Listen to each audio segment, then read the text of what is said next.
चक्षुर उन्मीलितं येन तस्मै श्री गुरवे नमः।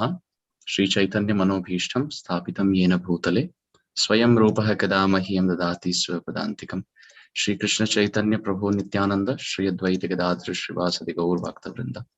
हरे कृष्ण कृष्ण कृष्ण हरे हरे, हरे राम राम राम हरे हरे, हरे कृष्ण कृष्ण कृष्ण हरे हरे, हरे राम राम राम हरे हरे, हरे कृष्ण कृष्ण कृष्ण हरे हरे, हरे Ram Ram Ram Hare Hare.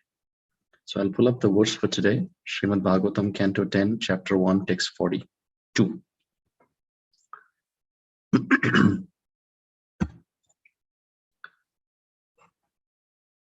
So, should I screen share or just leave it individually for the devotees to?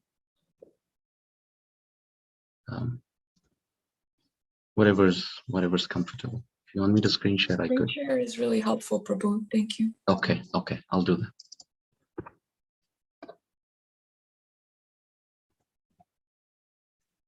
Okay, here we go. So Srimad Bhagavatam, Canto 10, Chapter 1, Text 42.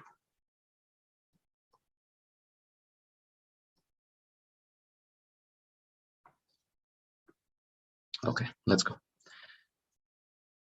Yato yato dhavati daiva choditam mano vikaradmakamapa panchasu guneshu maya rachiteshu dehyaso prapadyamana sahatena jayate.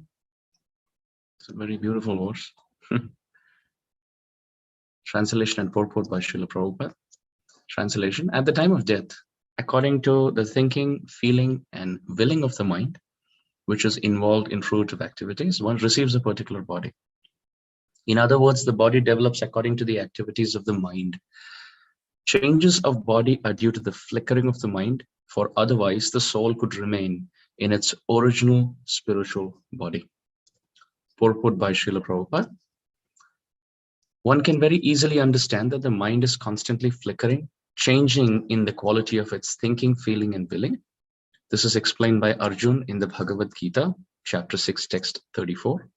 Chanchalam hi manah Krishna pramati balavadhridam tasyaham nigraham manye vayor iva sudushkaram. The mind is chanchal, or flickering, and it changes very strongly. Therefore, Arjuna admitted that controlling the mind is not at all possible. This would be as difficult as controlling the wind.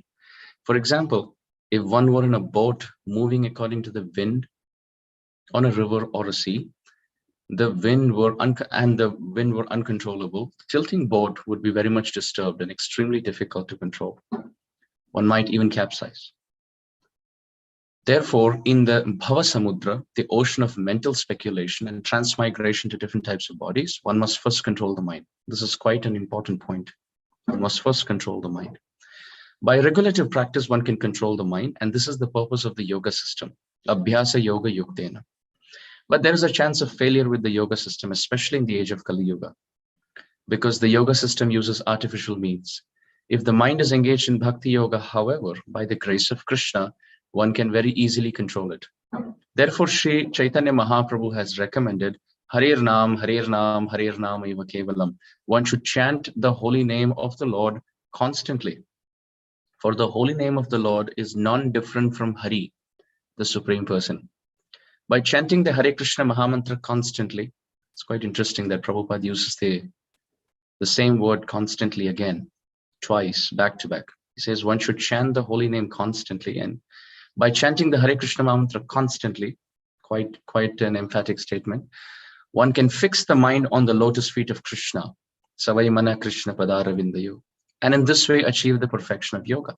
Otherwise, the flickering mind will hover on the platform of mental speculation for sense enjoyment, and one will have to transmigrate from one body to another, because the mind is trained only in relation to material elements, or in other words, to sense gratification, which is false.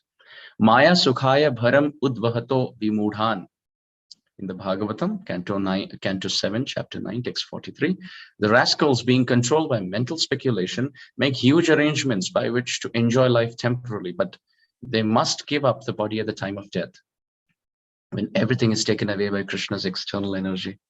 At that time, whatever one has created in this life is lost, and one must automatically accept a new body by the force of material nature. In this way, one may have constructed a very tall skyscraper, but in the next life, because of one's mentality, one may have to accept the body of a cat or a dog or a tree or sometimes, or perhaps a demigod. Thus, the body is offered by the laws of material nature. Karanam guna sangasya sad asad yoni janmasu. The spirit soul takes birth in higher and lower species of life only because of the association with the three qualities of material nature.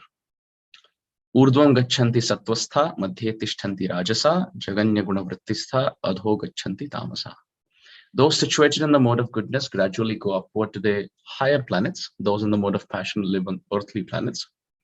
And those in the mode of ignorance go down to the hellish worlds. In conclusion, now after many points made in the purport, Prabhupada then summarizes by saying, in conclusion, the Krishna conscious movement or Krishna consciousness movement offers the topmost welfare activity for human society. The saner section of the human society must therefore take this movement very seriously for the benefit of all humanity. To save oneself from the repetition of birth and death, one must purify his consciousness. Sarvopadi vinirmuktam tatparatvena nirmalam. One must be freed from all designations. I am American, I am Indian, I am this, I am that, and come to the platform of understanding that Krishna is the original master and we are his eternal servants. When the senses are purified and engaged in Krishna's service, one achieves the highest perfection. Vairagya vidya nija bhakti yoga. Please forgive me. Rishikena rishikeshasya sevanam bhakti ruchyate. The Krishna consciousness movement is a movement of bhakti yoga, vairagya vidya nija bhakti yoga. By following the principles of this movement, one becomes disassociated from material mental concoctions and is established on the original platform of the eternal relationship between the living entity and the Supreme Personality of Godhead as the servant and the master. Thus, in summary, this is the purpose of the Krishna consciousness movement. Quite a long and interesting purport, where Srila Prabhupada talks about the importance of controlling the mind.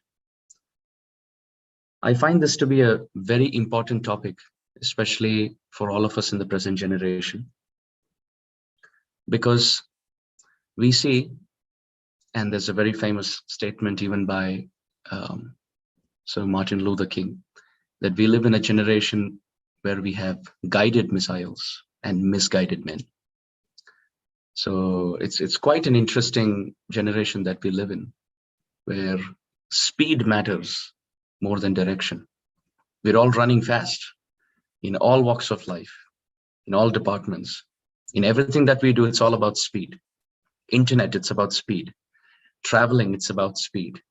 Calculations, it's about speed. Statistics, it's about speed. Softwares, it's about speed.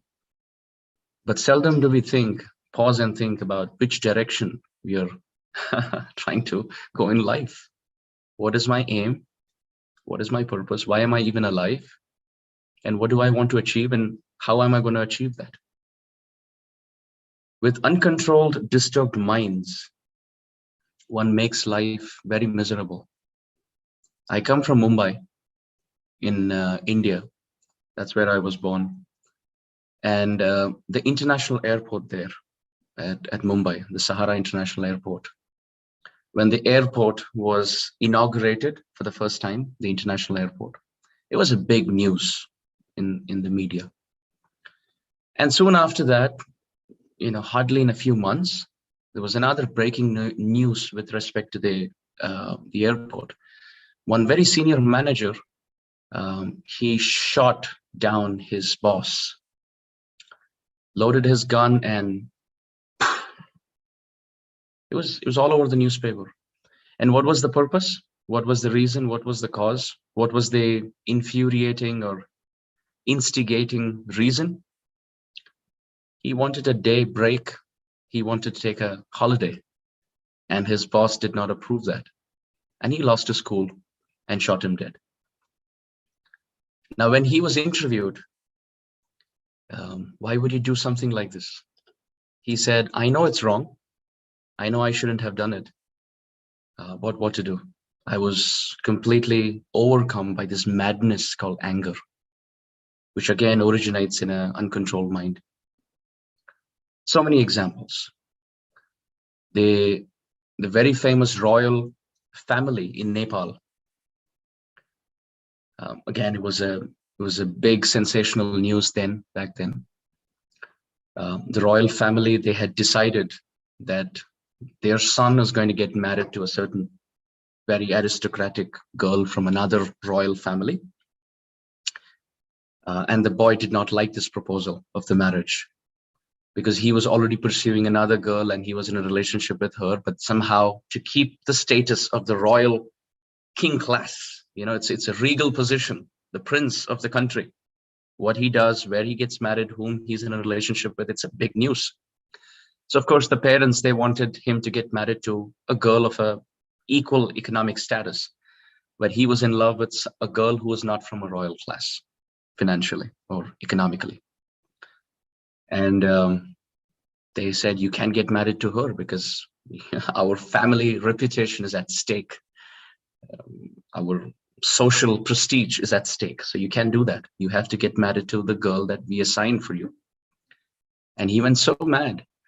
He killed his mother, he killed his father, he killed his siblings, he killed 8 of his family members who opposed his marriage to his girlfriend. What happened? He went behind bars. He was arrested and he was imprisoned. Why? Uncontrolled anger, uncontrolled mind. I was reading an article about another very sad and unfortunate situation. I'm sorry, I'm opening up this talk with really horrible breaking headline news from the world, and not even the present, it's from the past. But again, it's to make a point about the dangerous, precarious nature of an uncontrolled mind. I was reading another article, a newspaper article, a long time back. It's not something that's current. Shocking news. There was a mother who had given birth to a child, and she somehow got into an argument with her husband, and she was really agitated. She went back and forth with her husband in a confrontational manner. They had a fight, and soon after that, she breastfed her child, and guess what? The child died. The child died because of the anger in the body of the agitated mother who was going back and forth with her husband. It was an agitated war of words, and as a result, the milk that went into the mouth of the child somehow had those toxins, those emotions. I wanted to quickly say something. Every time me and my wife fight or having an argument, our daughter gets sick. It's real.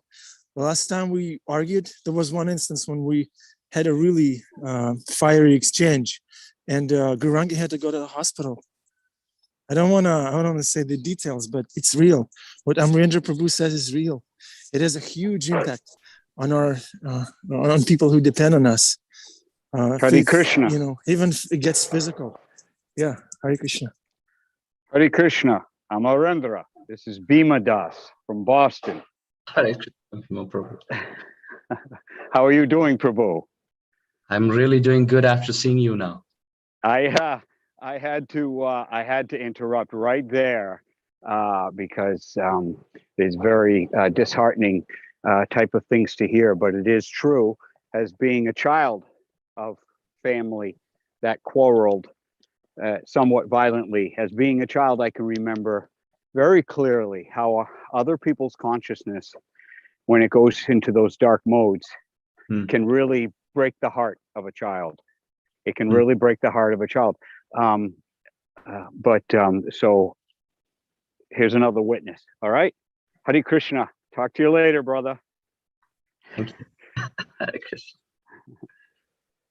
So you were talking about the precarious nature of an uncontrolled mind. In fact, in Sanskrit, there's a very beautiful verse, a very beautiful quotation, which says that how restless is the mind? How uncontrolled is the mind? Sometimes we don't even understand the intensity of how restless the mind can get. And there's a very wonderful example. They say that the restless example amidst the animal class, the best example is the monkey, because the monkey keeps jumping from a branch to another branch of a tree, from one tree to another tree, right? Sometimes even from one forest to another forest. It's quite a restless, quite a flickering natured monkey. But the Sanskrit shloka, the verse in Sanskrit, it mentions that, is the mind as restless as a monkey? The answer is no. It says, now you feed this monkey little alcohol.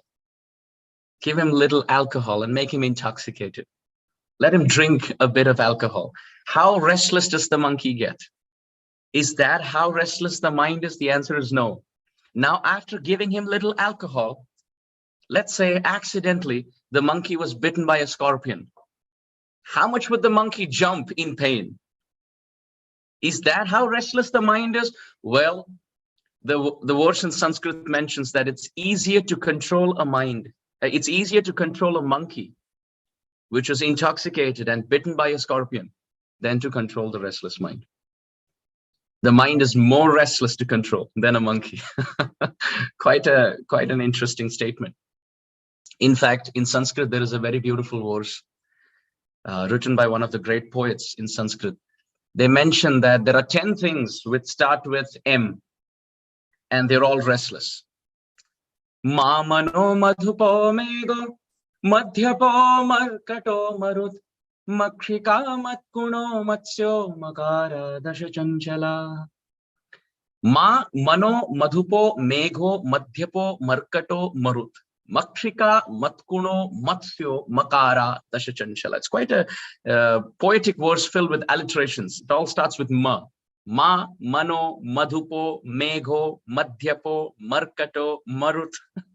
Quite interesting. The 10 things which all start with ma, and they're all restless. The first is ma, refers to money. Money is quite restless. It's increasing, decreasing, increasing, decreasing. The second, mano, mind. Quite a flickering agent that we have sitting inside of us, mind. Ma, wealth. Mano, mind. Ma mano madhupa. Now, for those who have seen honeybees, they're quite restless. They go from flower to flower, seeking the nectar. That's madhupa. The fourth is megha, clouds, constantly moving. Ma mano madhupo megho. Fifth, madhyapa, a drunkard. Someone who's completely drunk. He can be steady. He can't be steady. Can't depend on him. It's flickering. His nature is flickering. Ma mano madhupo megho madhyapo markato marut. The sixth is a monkey, markata. The seventh is the blowing of the wind. Never steady, constantly moving, marut. The eighth is makshika, a housefly or a moth. Sometimes we can have house flies and moths, and they move constantly. They never sit in one place. The ninth is matkuno, a bed bug. Now, if anybody has had an experience of bed bug, they're not seen. You can see them. They're never seen. You switch on the light and you can see them. But just when the time is right, and you get under the blanket, you get under the comforter, that's when they come, they attack, and they're constantly moving. You can feel them at the feet. I was in one place and it was really unfortunate. I was sleep deprived and I wanted to sleep, but it was infested with bed bugs and I didn't know about it. So yeah, unfortunate. So that's the ninth. And yes, reflection, go for it. You know, Krishna is so wonderful that even though we have this uncontrolled mind, Krishna gives us instruction. It is possible to control the mind by constant practice and by detachment. First of all, I am not this mind, right? Srila Bhaktivinoda Thakur says, my dear mind, thou art not a Vaishnava. We actually speak to the mind as another entity, and that's a beginning. My mind is very restless today. I heard two children, one said to the other, my mind is very restless. He was actually picked up the vocabulary of Shastra to understand, I'm seeing this disturbance, but it's not me. And then by practice, we have to practice to control the mind. Krishna's showing, Krishna is so wonderful. We want to glorify Krishna in the class, you know, besides restating the problem, it is possible. Krishna will help us but it Yes. requires an endeavor. Okay, Guru Prabhupada, Hare Krishna. Yes, absolutely. Absolutely. So Makshika, Matkuno, Matsyo. And the last one, the 10th one, the unsteady one starting with Ma, is a fish, Matsya in Sanskrit, constantly moving. So the point is, the poet writes, these are the 10 things which are uncontrollable. They can't be controlled. It's very difficult to control by us. But as Prabhu so wonderfully pointed out, the solution is sweeter than the problem. The solution is sweeter than the problem. And the solution is to offer the mind at the lotus feet of Krishna. Because in the Bhagavad Gita, Krishna says, of all the senses, I am the mind, right? Indriyanam manahaschasmi. Of all the senses, I am the mind. So who can control the mind? It's only Krishna. And it's very fascinating. In the prayers of the devotee elephant, Gajendra, he mentions, my Lord, you can't be caught by the mind. You can't be caught by the mind. The mind can't catch you. It's not possible, says the elephant. However, we find that when Krishna appears in this world, he first enters the mind of Vasudeva, his father. It's very interesting. The devotee elephant, Gajendra, is saying that with the mind, we can't catch him. But when Krishna appears in this world, he does enter the mind of his father, Vasudeva, and then into the womb of his mother, Devaki. So one Acharya, one very great commentator, he comments that yes, the mind can't catch Krishna. But if you keep your mind as pure as Vasudeva, then Krishna will come and catch the mind. Krishna will come and enter the mind. How beautiful. Somebody has asked the question about what were the 10 unsteady things, starting with Ma again. So Ma is wealth, Mana is mind, Madhupa is honeybee, Megha is cloud, Madhyapa is a drunkard, Marut is wind, Makshika is a housefly, Matkuna is a bed bug, and Matsya is the fish. Ma, Mano, Madhupo, Megho, Madhyapo, Markata, monkey. These are the 10 ones. Matkuna, that's right. So as Prabhu pointed out so wonderfully, the solution we find in our Shastra, time and again, our Acharyas talk to the mind. In fact, Srila Raghunath Das Goswami has written a whole book called Mana Shiksha, Instructions to the Mind. It's not that I am the mind. It's not that I am sad. It's not that I am happy. It's not that I am agitated. It's not that I am uncontrolled. The mind is unhappy. The mind is agitated. And because we relate so much to the mind, we almost identify with the mind. This is why we think, I feel like having an ice cream. No, that's a temptation from the mind. I feel like watching television. No, that's again a temptation from the mind. What do I as the soul, what do I as the person want? The only thing I aspire for is the lotus feet of Radha and Krishna, nothing else. That's all that the soul wants. The body wants gratification. The mind wants glorification. And the soul just wants satisfaction at the lotus feet of Radha and Krishna. It's very simple.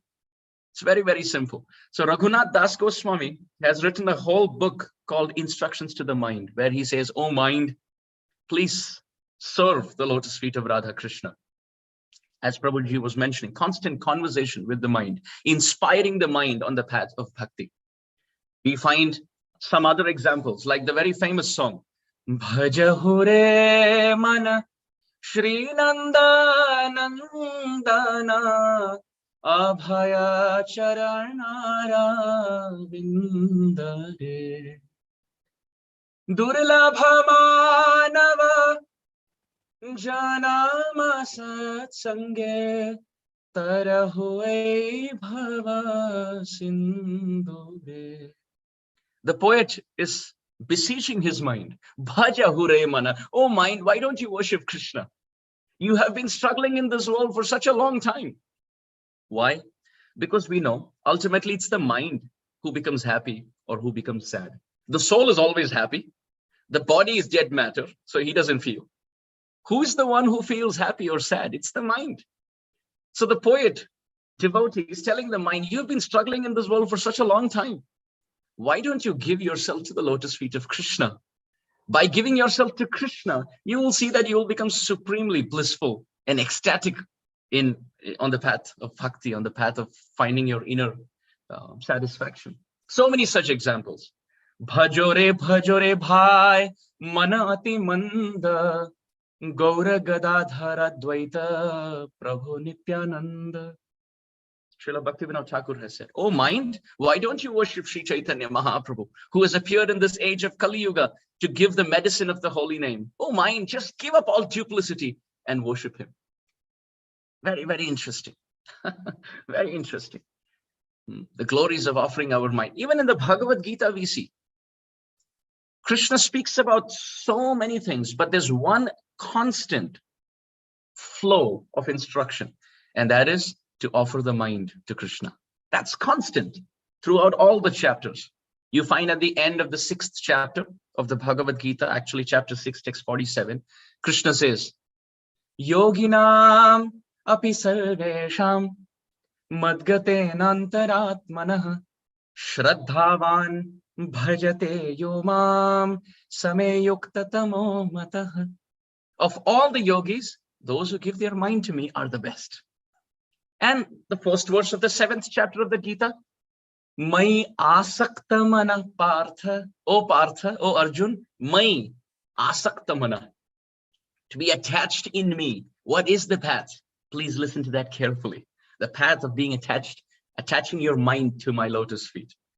And again, we find in chapter 9, Krishna says, Manmana bhava madbhakto madhyaji mam namaskuru. The same line has been repeated.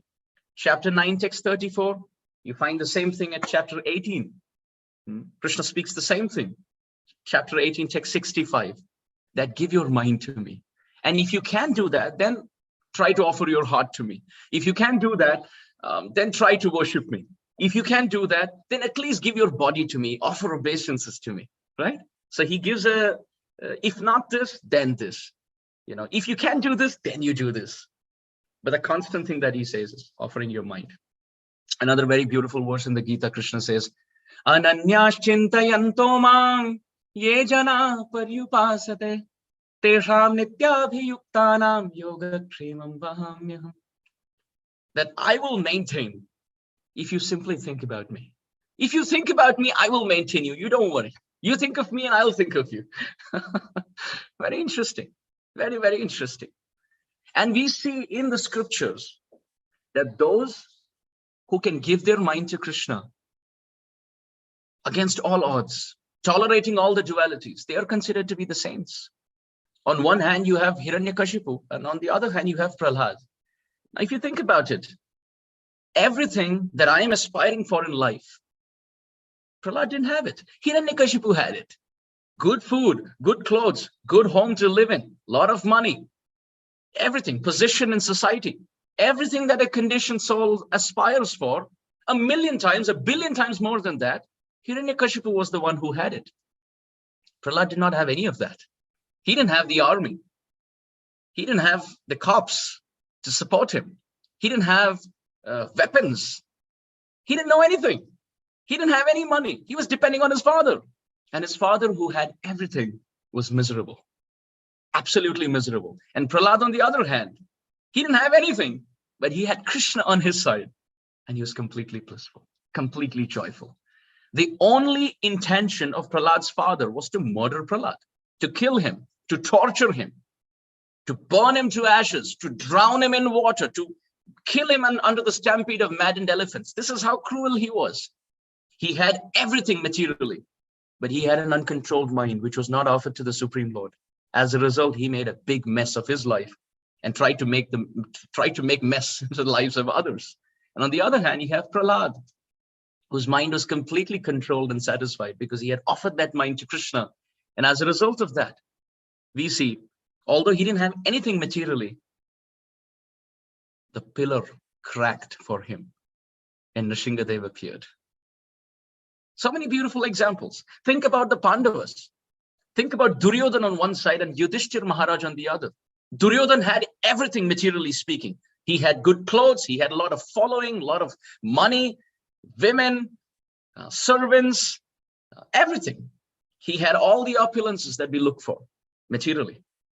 But he had an uncontrolled mind, which was not offered to the Supreme Lord. And as a result, you see millions and millions of people died on the battlefield just because of Duryodhan. And on the other hand, you have Yudhishthira Maharaj, who lost everything. He lost his kingdom. He lost his children. He lost his wife. He lost all his wealth. He was living incognito, being a Kshatriya, being a king. He was ousted. He was banished, exiled into the forest. He didn't have anything. But you see that he was proclaimed to be the greatest devotee in the Brihad Bhagavatamrita by Sanatana Goswami. Why? Because amidst all odds, amidst all reversals, his mind was under control, and he had offered that mind to Krishna.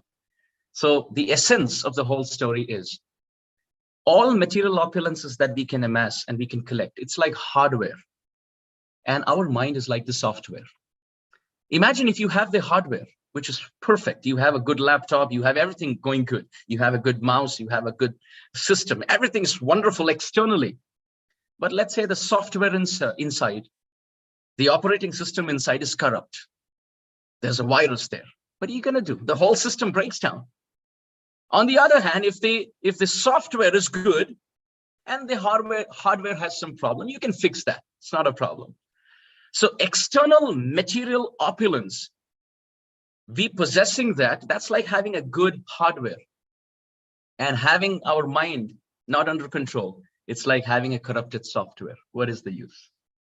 On the other hand, let's say the software is good and externally the hardware, there's a problem, which means there are reversals in life. We can still face that on the power of the controlled mind, on the power of the blessings that Krishna gives us. An uncontrolled mind is like having a stone inside our shoes. Wherever we walk, it's going to hurt because the stones are not outside the shoe, but they're inside the shoe. In every circumstance of life that we walk in, because of an uncontrolled mind, that stone inside our shoe, in the form of the uncontrolled mind inside our consciousness, it's going to hurt. But on the other hand, the mind offered at the lotus feet of Krishna is our greatest friend, because he helps us remember Krishna from moment to moment. You can see one last example in the Bhagavatam. You can see the example of Shringi, the 5-year-old boy who cursed Maharaj Parikshit to die. He took a snap decision because of an uncontrolled mind. He cursed the king of creation at that point, of the whole universe at that time, to die in a span of 7 days. He didn't think. He didn't meditate upon it. It was a snap decision. And he repented later. On the other hand, we see Maharaj Parikshit. He took that reversal on him. He didn't get agitated. He didn't get provoked. He didn't get irritated. He didn't get affected. He took that decision. The reversal that came in his life with the attitude of gratitude, he took it. And then it was for Maharaj Parikshit that Srimad Bhagavatam was spoken, not for Shringi. So if we have the controlled mind, which is offered at the lotus feet of Krishna, amidst all reversals in life, we see that we will be successful. And on the other hand, if the mind is uncontrolled, we will take wrong decisions. We will take wrong decisions. Therefore, we see on the path of bhakti, the most important thing is to control the mind. And how does that happen? We can do it. Krishna helps us. Krishna helps us. Only Krishna can control. But Krishna will control when we do a few steps. We lead a regulated life. We eat properly. We sleep properly. Even our recreation is something that doesn't affect our Krishna consciousness. Regulation in life, very important. For healthy body, exercise, yoga, very important. Apart from that, breathing. You see, in Sanskrit, the word for deep breathing is shwasa, breath. And the word for faith on the path of bhakti is called vishwasa. You see, very close. Shwasa means breath, and vishwasa means unflinching faith on the path of bhakti. How are they similar? What is the similarity? The similarity is on the path of yoga. They mention, Patanjali Yoga Sutras mention, that if you breathe properly and if you follow the path of pranayam, shwasa, then automatically the mind gets calm. And when the mind gets calm, then you can instill and you can offer more faith at the lotus feet of Krishna. But with a restless mind with oscillations, it's difficult to focus. So therefore, if you work on your breathing, automatically you see that the mind becomes calm and it's easier to focus on the Supreme Lord. So therefore, shwasa and vishwasa.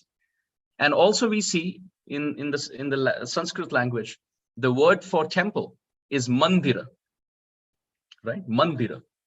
And the word mandira has the word mana, which means mind. So the understanding is the hospitals of this world, they treat the external. They treat the external. They treat the body. They treat the body. But the temple, mandira, it helps to treat the mind. It gives us a practice by which the mind can be purified. The doctors, they can give medicines by which you can calm the mind, but they can't give you medicines by which you can purify the mind. But a temple is a place, mandira is a place where you chant mantra by which the mind can not just be calmed, but also be purified. So by chanting, sustained chanting for long hours of the Hare Krishna Mahamantra with focus, you can see that one can take better decisions in life because of a controlled mind. So the problem may be severe, but the solution is way more stronger and sweeter. So that's the essence of today's verse.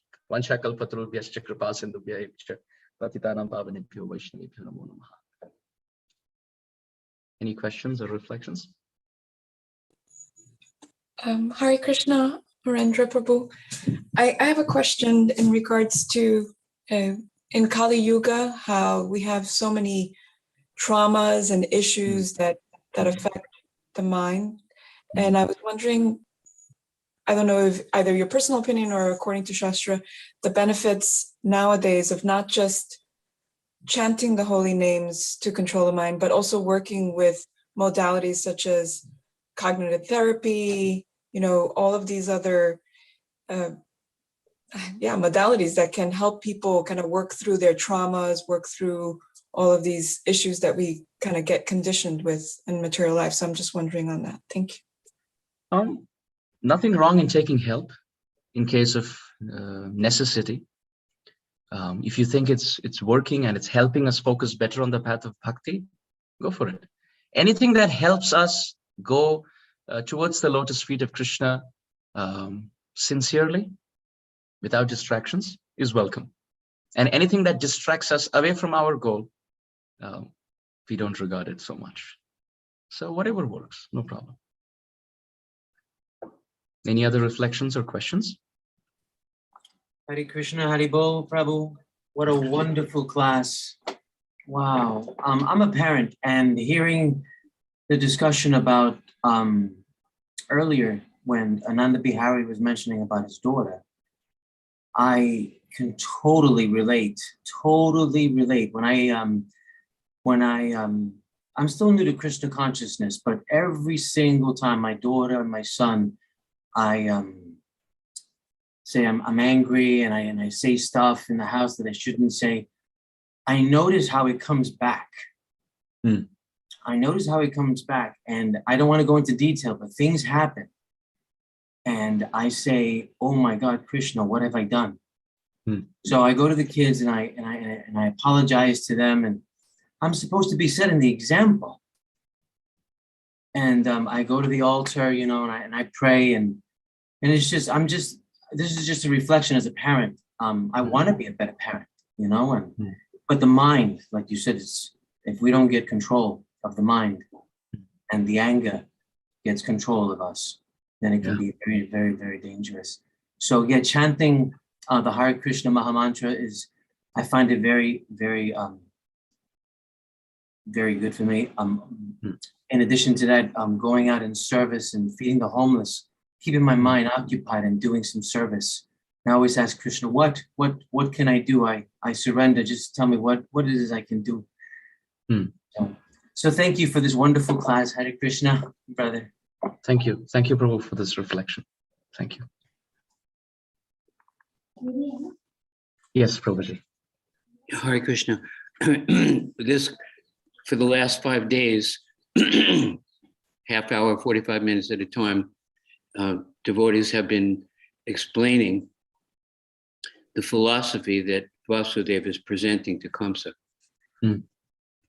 And the story of the Brahmins who were performing the yagya, and the wife said, wait a minute, this is Krishna, what are you doing?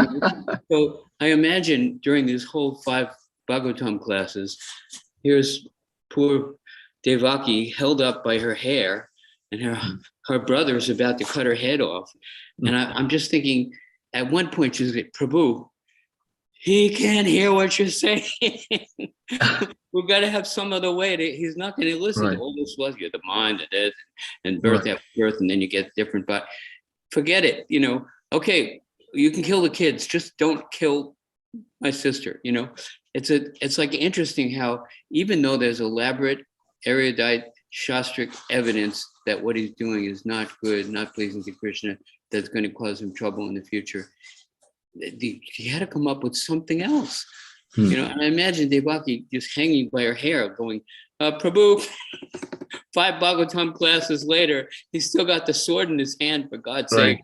Make some other idea about, how to prevent him, because Vasudeva is considering the benefit of Kamsa, and as well as trying to protect his wife. It's hilarious, because we can forget about the story, the context of all this philosophical talk, and sometimes the philosophy is just not going to help. Isn't that amazing? It's all true, but what do you do when you've got to come up with something else as an immediate?